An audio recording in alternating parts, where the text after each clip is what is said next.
Hello बच्चों, आइए इस प्रश्न को देखते हैं। किसी तंत्रिका तंतु से किसी तंत्रिकीय आवेग के संचरण के दौरान प्लाज्मा झिल्ली के आंतरिक भाग पर उपस्थित विभव पर निम्न में से किस प्रकार का विद्युतीय आवेश होगा? विकल्प ए पहले धनात्मक फिर ऋणात्मक और फिर निरंतर ऋणात्मक। विकल्प बी पहले ऋणात्मक फिर धनात्मक और फिर निरंतर धनात्मक।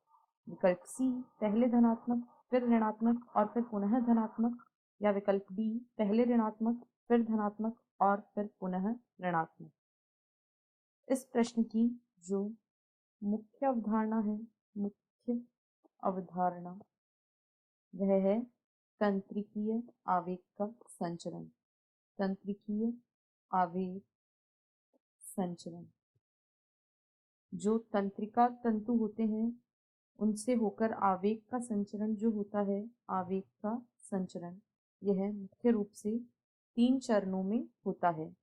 सबसे पहले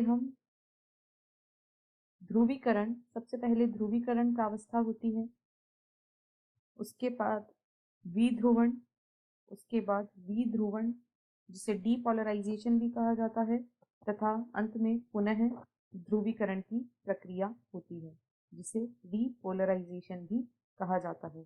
अब यहाँ इसे हम चित्र के माध्यम से समझने की कोशिश करते हैं कि किस प्रकार तंत्रिकीय आवेग के संचरण के दौरान यहाँ पर जो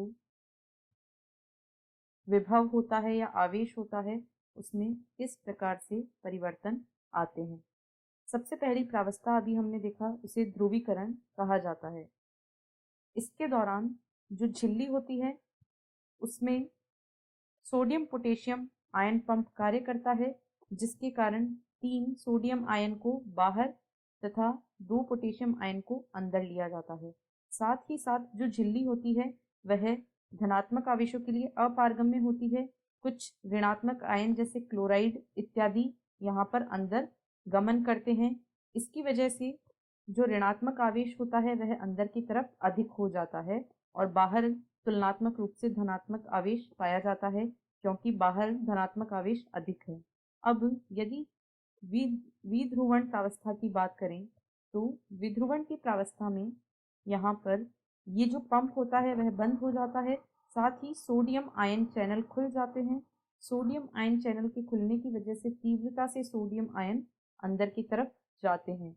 इसकी वजह से जो झिल्ली की आंतरिक सतह होती है वह धनात्मक रूप से आवेशित हो जाती है तथा बाह्य सतह तुलनात्मक रूप से ऋणात्मक हो जाती है। ऐसा आवेशों के अंतर के कारण होता है। इसे विध्रुवण कहा जाता है। अब यदि पुनः ध्रुवीकरण की बात करें तो पुनः ध्रुवीकरण के दौरान जो सोडियम पोटेशियम आयन चैनल हैं वे खुल जाते हैं तथा सोडियम आयन चैनल बंद हो जाते हैं।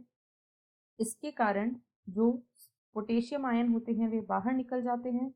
अतः एक बार फिर से अंदर की तरफ ऋणात्मक आवेश हो जाता है तथा बाहर की तरफ धनात्मक आवेश हो जाता है। अब हमसे प्रश्न में पूछा गया है कि अंदर की तरफ कौन सा आवेश होता है झिल्ली के। तो अभी हमने देखा सबसे पहले ऋणात्मक, उसके बाद में धनात्मक और फिर पुनः ऋणात्मक आवेश हो जाता है। ऐसा विकल्प डी में दिया गया है, इसलिए विकल्प डी इस प्रश्न का सही उत्तर है। विकल्प ए में कहा गया है पहले धनात्मक, यह गलत है, ऐसा नहीं होता है।